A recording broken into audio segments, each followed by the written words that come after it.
Bonjour tout le monde, voilà. Et là, je vais vous présenter le logiciel de gestion d'université. Là, donc j'ai nommé ça Institut Manager parce que ça gère les instituts, c'est-à-dire ceux qui ont le niveau moyen, pour gérer ceux qui ont le niveau moyen et aussi le niveau supérieur. Donc j'ai nommé ça Institut Manager. Je mets mes identifiants et je me connecte.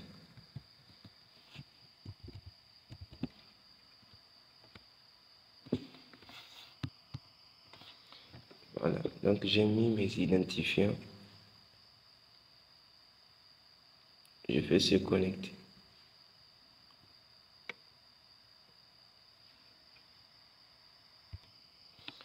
Voilà, quand on se connecte, on atterrit sur le tableau de bord. Directement, on a le nom de l'établissement qui est là. On a l'année courante, donc toutes les statistiques sont spécifiques à cette année-là que vous voyez là. Voilà, donc ici on a le profil de l'utilisateur qui est connecté, son nom d'utilisateur et sa fonction ou bien son rôle. Ici on a un tableau de bord, la gestion des étudiants, les professeurs, les notes bulletins, la comptabilité et les utilisateurs, attestation, paramètres et déconnexion. Donc toutes ces options-là que vous voyez, tous ces menus, c'est parce que je suis connecté en tant qu'administrateur. C'est informaticien, c'est en tant qu'administrateur. Alors le comptable, lui, n'aura accès qu'à la partie comptabilité. La gestion des notes aussi, ils ont accès à seulement la gestion des notes. Mais là, c'est une présentation. Je me connecte en tant que super admin et je vous présente toutes les fonctionnalités en détail. Là, on peut bien voir qu'on a 137 étudiants de l'année 2023, 2022-2023. Je prends 50, vous voyez, c'est 51 femmes, ici 86 hommes.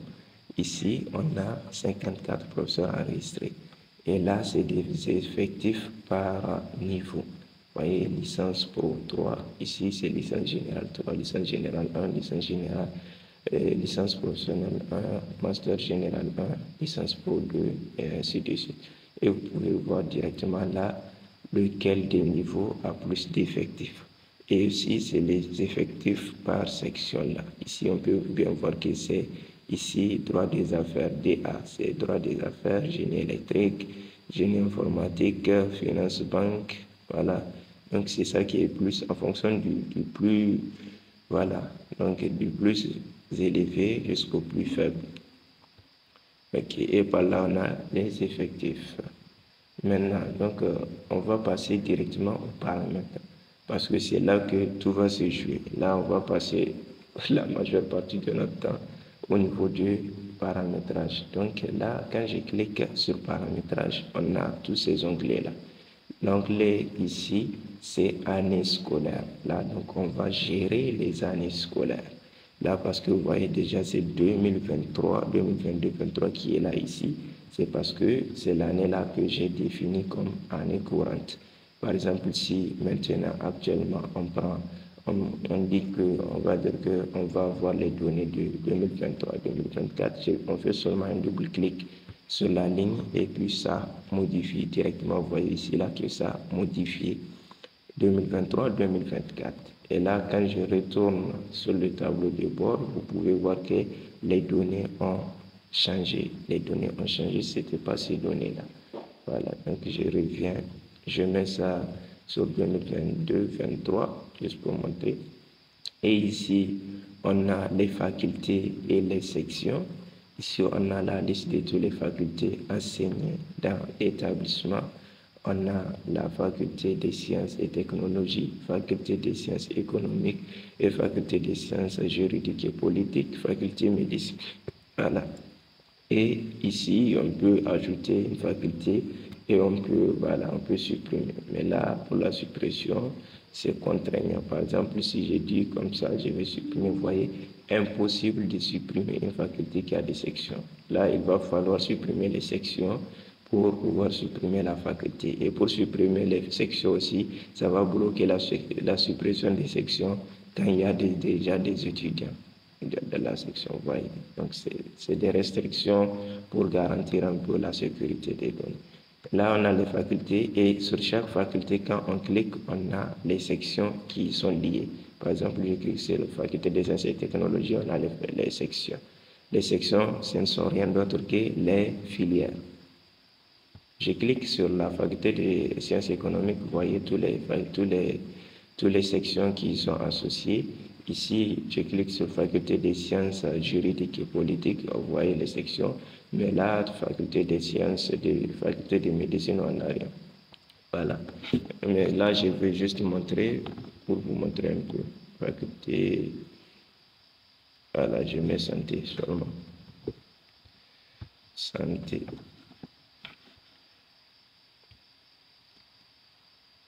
Vous voyez que ça a bien créé ici, on a santé. Voilà, là, on a faculté santé. Ok, là, c'est bien rentré. On passe ici au niveau et cycle. Là, on a les niveaux et les cycles. Ok, là, on a le niveau doctorat, niveau DUT. Là, c'est un niveau propre à eux. Voilà, on a licence générale, on a licence professionnelle, master général, master professionnel. Et sur chaque niveau, quand on clique, on a ici, sur chaque cycle plutôt, ici c'est les cycles plutôt, sur chaque cycle, on a les niveaux. Mais là, c'est vraiment des données qu'on n'aura pas modifiées tous les 2 semaines. Parce que vous voyez, si vous voyez bien ici, par exemple, on a tous les cycles potentiels là, voilà, qu'une université peut disposer. Là, c'est cycle général, vous voyez déjà, j'ai mis licence 1, 2, 3. Ça ne va pas augmenter à licence 4. Ici, on a les frais de formation, mais avant, je vais passer par là, les statuts des étudiants. Là, on peut spécifier les statuts des étudiants. Voilà, là, c'est les statuts des étudiants, bien sûr. Ok. On a un statut boursier, on a un statut privé, on a un statut fictif. Donc là, c'est pour ceux qui j'ai pas leur statut réel et aussi forcé de mettre le statut pour que le système puisse passer. Donc c'est juste pour ça que j'ai créé ce statut-là. Et là, on a les modules. Là, c'est tous les modules enseignés dans l'établissement. Là, c'était déjà avec une ancienne base de données. J'ai importé les données et là, la colonne, là, c'est resté. Donc, je devais juste mettre, par exemple, ici, ce code, si c'est anglais financier, AF, anglais juridique, AG, quelque chose comme ça, le CEJA. Voilà, là, on a tous les matières, tous les modules. Ici, on peut faire ajouter. Voilà, on fait ajouter, on met ça ici et on valide et ça rentre directement. On a tous les modules. Vous voyez bien, on a jusqu'à 400 et quelques modules. Et là, on a UE et catégorie. Voilà. Vous voyez, si vous prenez les bulletins pour les universités, vous verrez que vous trouverez toujours ce genre de système. On a toujours unité fondamentale et unité de spécialisation. On a unité de découverte. On a unité de découverte.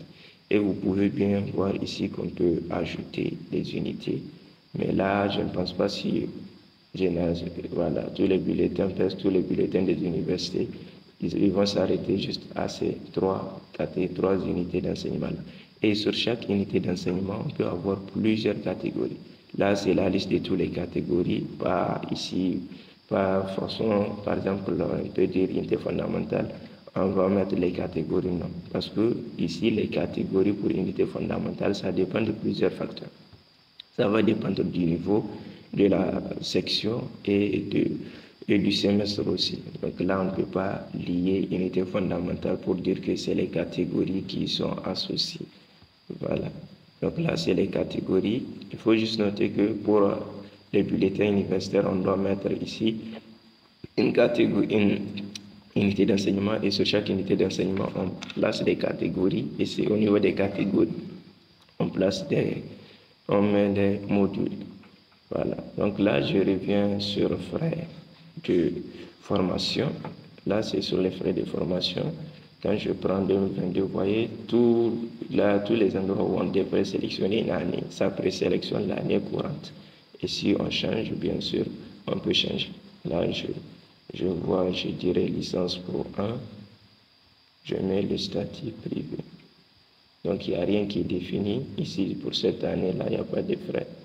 Voilà, je mets 2020, je prends 2024-2025 et vous voyez bien que les frais sont bien définis. On a la liste de tous les frais qui sont définis.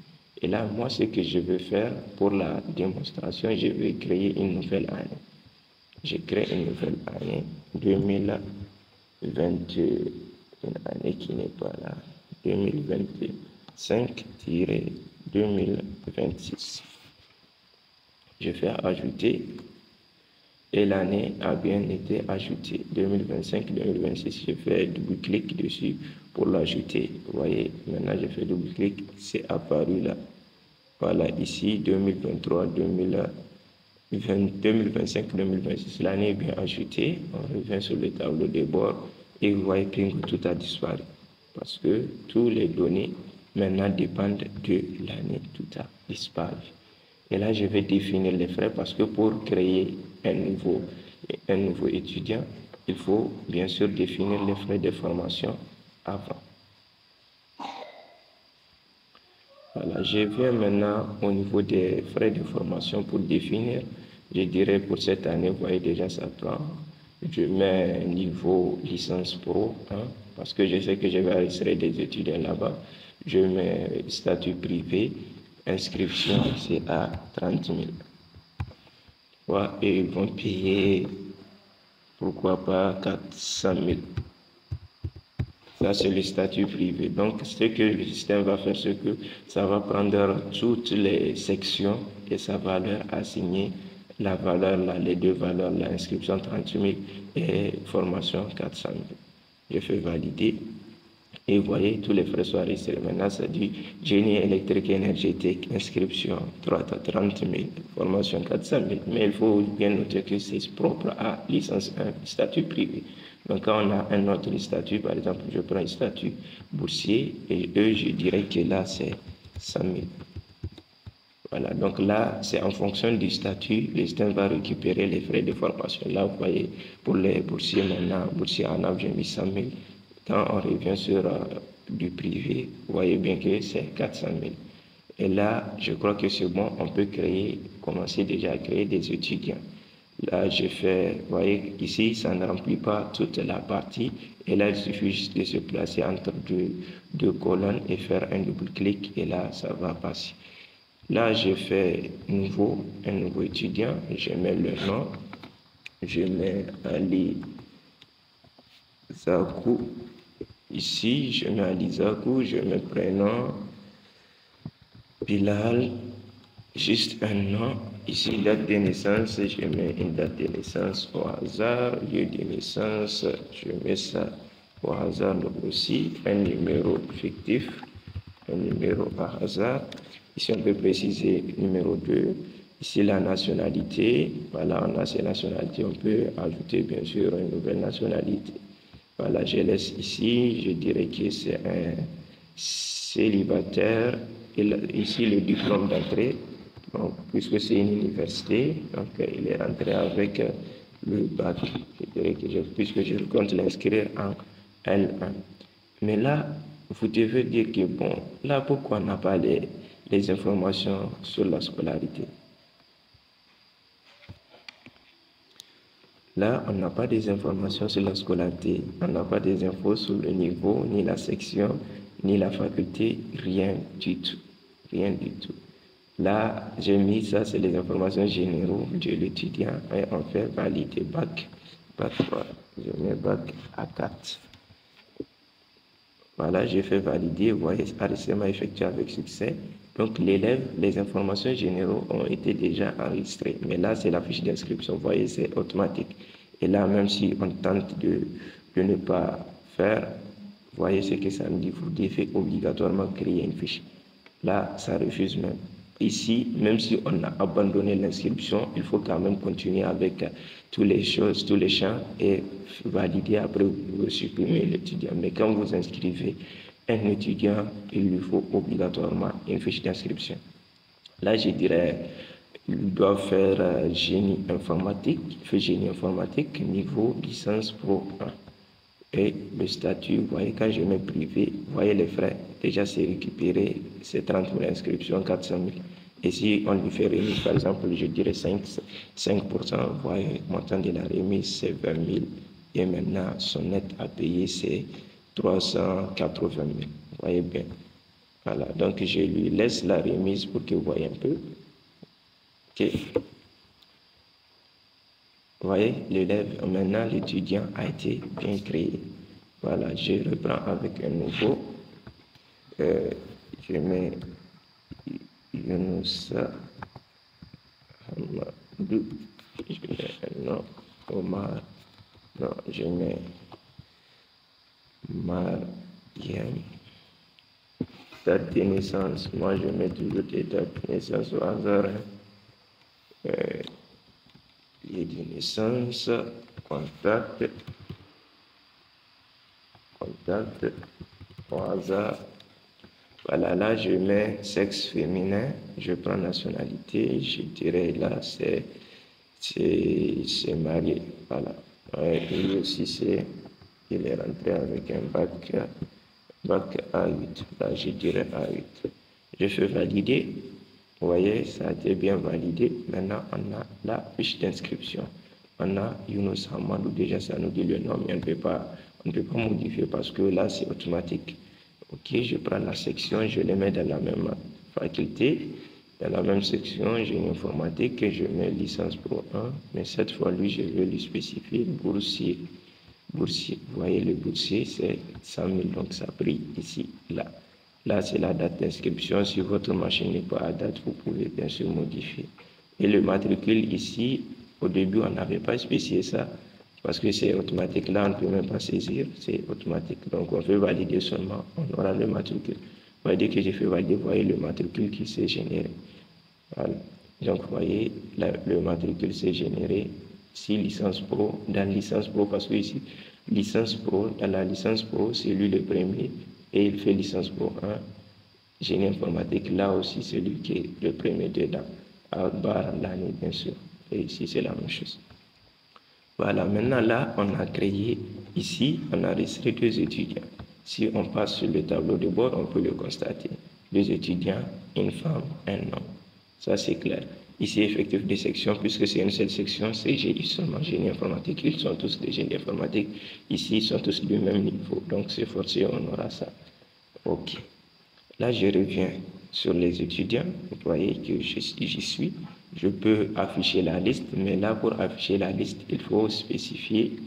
Voilà, vous voyez, rien n'a été trouvé. Il faut spécifier ici le niveau licence pro 1. Et il faut aussi spécifier la section. Par exemple, je prends GS, vous voyez que tous les étudiants ont disparu. Je reviens à GI, donc ils sont là. Donc, je dois spécifier le niveau et la section.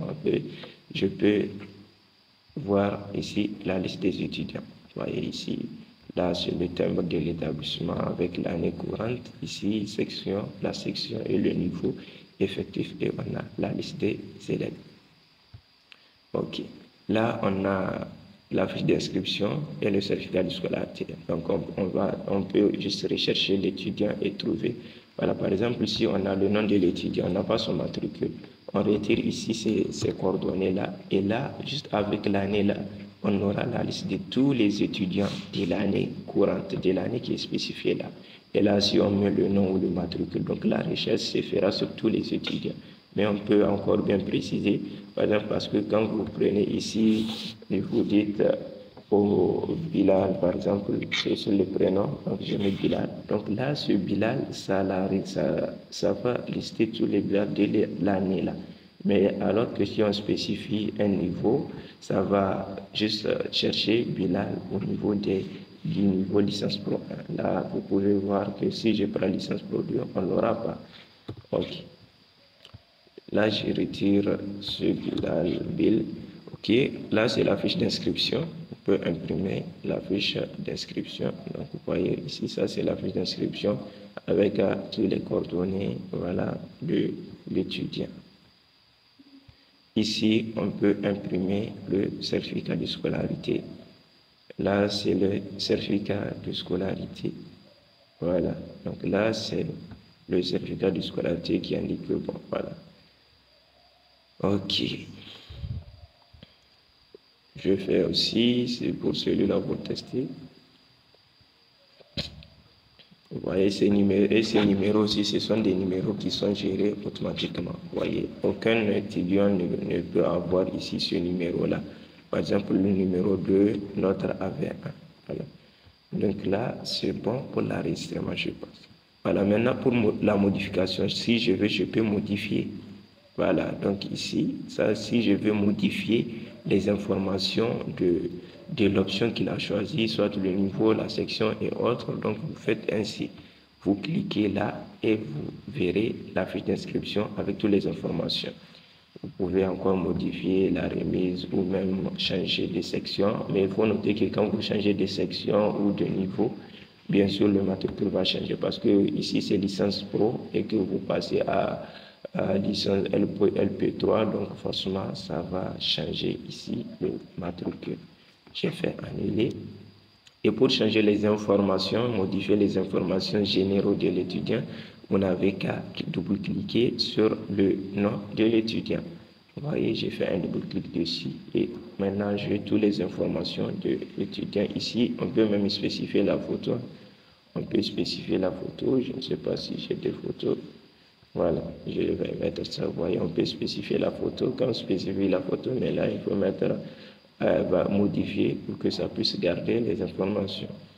Et là, vous voyez l'inscription. Là, c'est le cursus qu'il a fait. Donc là, l'inscription. Par exemple, l'année prochaine, s'il revient pour continuer, au lieu d'aller inscrire le nom, non, vous allez juste mettre l'année passée et chercher le nom, vous trouvez, vous faites double-clic dessus, vous revenez là et puis vous faites ajouter. Là, vous faites ajouter, vous voyez, ça a pris à l'ISACO, maintenant vous pouvez continuer. Par exemple, quand je tente de faire génie informatique, niveau L Pro 2, statut privé, vous voyez ce que ça me dit, cet étudiant a déjà été inscrit pour cette année. Là, on ne peut pas faire pour un étudiant donné deux fiches d'inscription. Là, c'est impossible. Et là, c'est vraiment génial parce qu'on ne pourra pas, et c'est pas logique de faire deux fiches d'inscription pour un seul étudiant pour la même année. Là, si je précise une autre année, ça doit passer. Mais là, 2024-2025, c'est déjà passé. C'est ça le souci. Déjà 2020, voilà, je ne veux pas juste réinscrire l'élève, mais si c'est l'année suivante, vous n'avez qu'à juste spécifier l'année et vous faites la réinscription. Je fais la annuler. Là, j'arrive.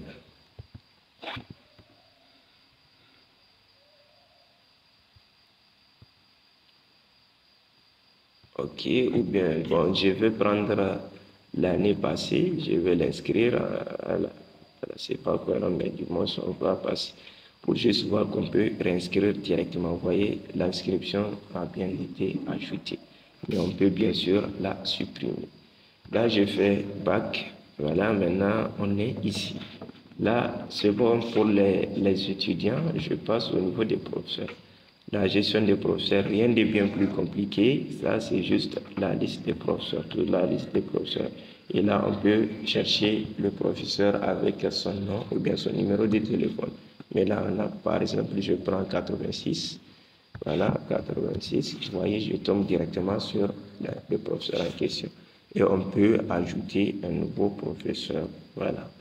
Et on peut annuler là.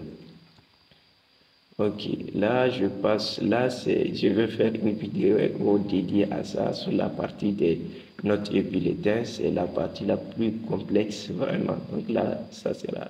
Autrement, je vais faire une nouvelle vidéo, deuxième partie pour cela.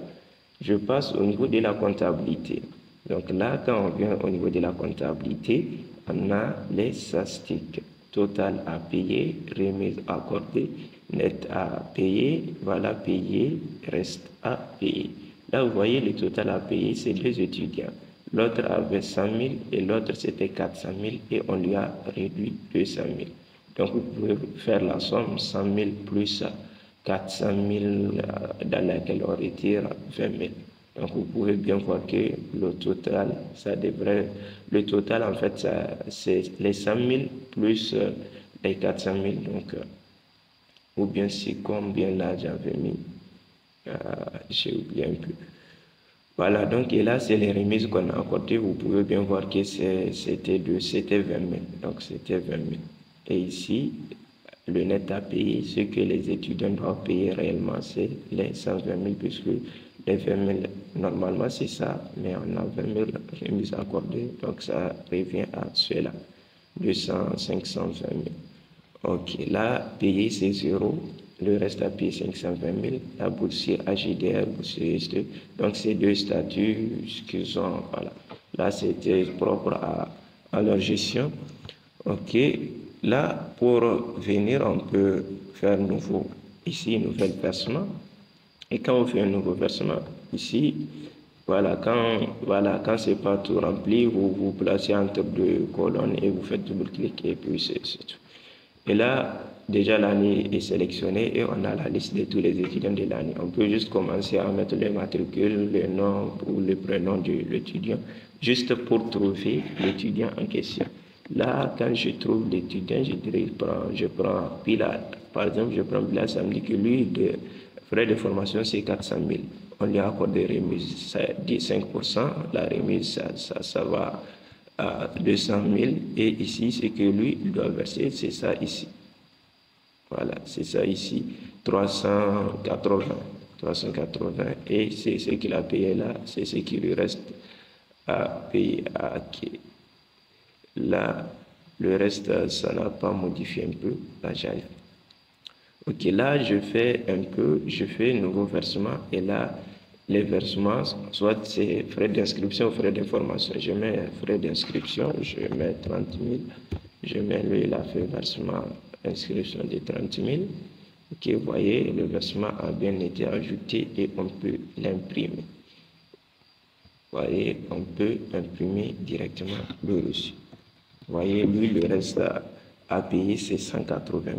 Déjà, c'est 380 000 plutôt, puisque c'était 400 000, on lui a réduit 20 000. Là, il n'a rien versé, l'inscription n'est pas inclue ici. Ok, donc là, c'est bien. Donc là, vous voyez, ici, voilà. Donc là, c'était une petite erreur là qui s'est produite. Voilà, je vais essayer de corriger. Ok, là, on a frais d'inscription qui est ajouté. On peut lui faire frais de formation. Là, bon, c'est pas ça. C'est pas ici. Je vais ajouter frais de formation. Je ne veux pas que la vidéo dépasse les 30 minutes. Je vois que je suis déjà à 27. Frais de formation, je mets... Combien je vais mettre? Je vais mettre 300 000. Voilà, il a versé 300 000. Voilà, le versement a été enregistré. Je fais ici imprimer. Directement, on peut imprimer. Vous voyez, ici, donc ça lui reste maintenant 80 000 à payer.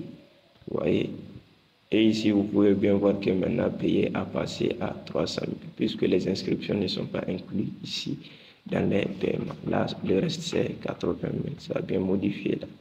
Ok, je prends ce boursier-là, lui aussi, je lui fais une inscription de 30 000.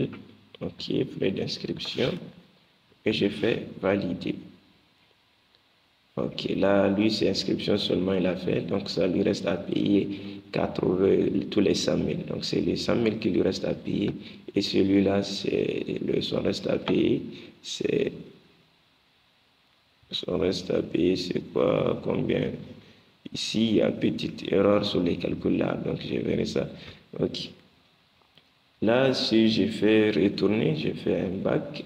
Vous voyez, maintenant, ceux qui ont payé. Voilà, les inscriptions, on avait deux inscriptions. Ok, là, vous pouvez bien voir un peu les statistiques. Ok, donc tout ce qui a été payé, c'est 360 000 et on peut bien le constater parce qu'on avait fait deux inscriptions de 30 000 et un versement de 300 000. Et là, c'est 160 000 qui reste à payer. Et vous voyez ici, la progression des paiements. Donc presque, on a payé jusqu'à combien de pourcents? 66%. Donc ça, le reste, ça, je reste juste à couvrir un peu 64%. Là, c'était, voilà. Et là, les impayés. Là, les frais de formation, c'était juste pour retourner au paramétrage. Voilà. Maintenant, la liste des impayés, on peut directement trouver la liste des impayés. Par exemple, je prends cette année-là, je dirais l'autre, je prends licence pour 1 et la section. C'était hygiène informatique. Voilà, maintenant le pourcentage, il faut spécifier les arriérés, les impayés de quel pourcentage. Quand je mets 50%, non, c'est pas bon, je mets 100, vous voyez. Tout à, voilà, ici quand je mets impayé de 100, vous voyez, déjà lui c'est un impayé de 100 parce qu'il n'a pas atteint 100%. L'autre n'est pas apparu parce qu'on ne lui a pas fait un versement de type versement, parce que les versements, ce qu'on avait fait, c'était versement de type inscription. Donc, si on l'avait fait aussi pour lui, même si c'est sur 5 euros, 1 franc, donc ça allait apparaître sur la liste, mais il lui faut au moins un versement de début. Ok.